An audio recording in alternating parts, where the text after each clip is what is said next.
I'm Clarence Alcantara, a first-year medical technology student from the Far Eastern University, and if you want to know how I now understand myself, please just keep on watching.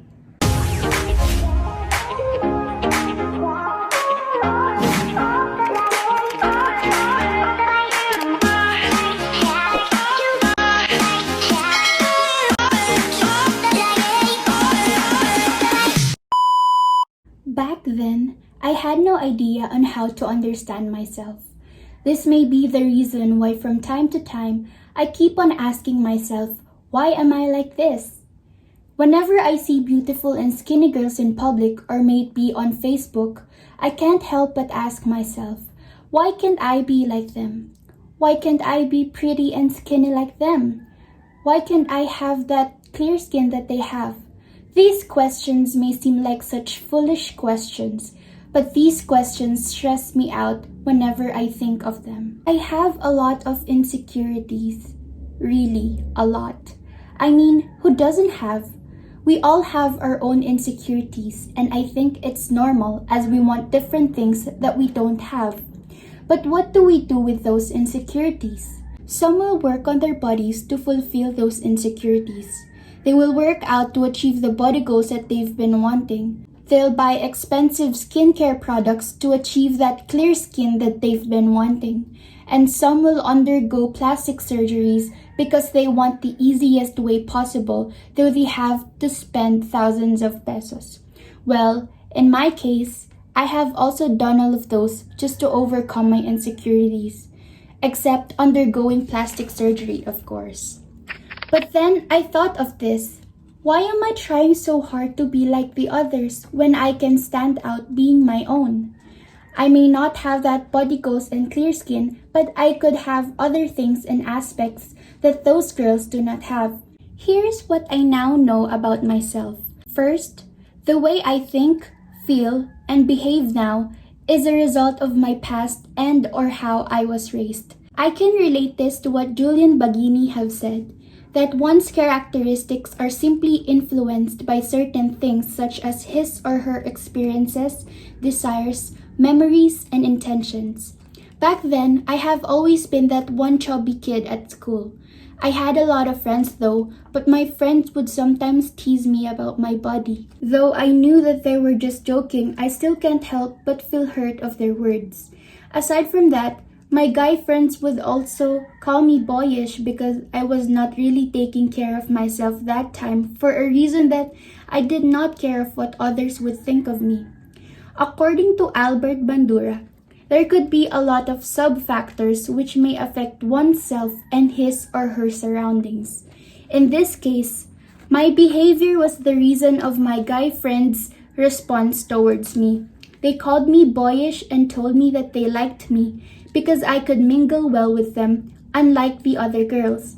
I actually took that as a compliment because it seemed like they were telling me that they could be comfortable with me, unlike when they're with the other girls. However, that also made me insecure of the other girls because I still wanted my guy friends to treat me as a girl simply because I am a girl. I can relate this to Dr. Cherish Brilliant's talk. In our society, we have those gender roles wherein one should act based on his or her assigned sex. I may have acted less girly back in those days, but that doesn't mean that others would not treat me as a girl. These experiences of mine have all been the reasons of my many insecurities. But then, I could relate this to Dr. Clarence Batan's talk, wherein he talked about the way how a child was raised by his or her family makes a huge impact on the way the child is. This may be the reason why I was slowly able to overcome my insecurities. When I was a child, even until now, my mother has always been telling me that when I want something, I should work hard for it, and that's what I did. But that's not all. I was able to overcome my insecurities little by little, not just because of my mother's scolding, or must I say sermons, but also because of this self-love which took me a lot of years to have.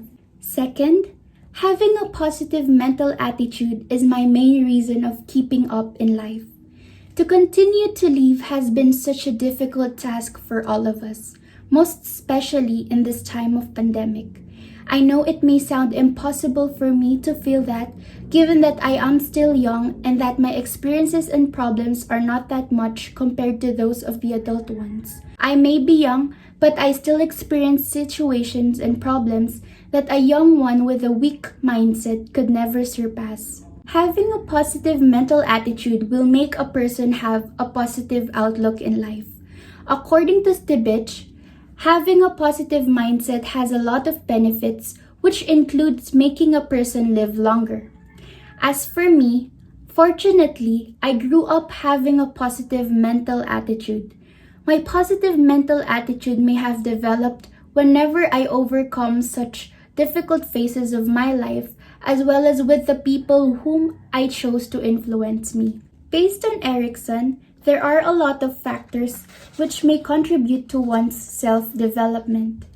I may have had such positive mental attitude not because of how I was taught by my mother as I was growing up, but also because of my choice of peers as I grew up. Being positive in life have indeed helped me big time, but we can't ignore the fact that there will always come those days wherein I feel so tired and empty that all my positivities in life seem to have just disappeared.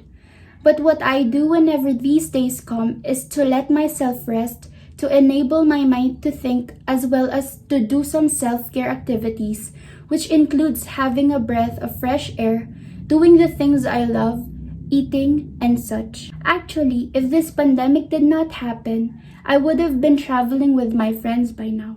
According to Chaaban, as we adapt to changes physically, it is also important for us to let our brain adapt to these changes. By doing such self-care activities, we let our minds breathe as well as our mental health healthy. And that is how I now understand myself.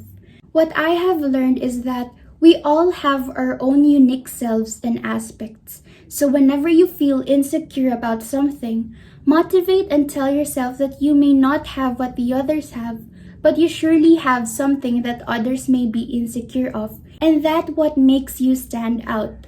Understanding oneself is not easy, as it surely takes a lot of years for a person to fully understand himself or herself, because we all go through changes and developments as time goes by.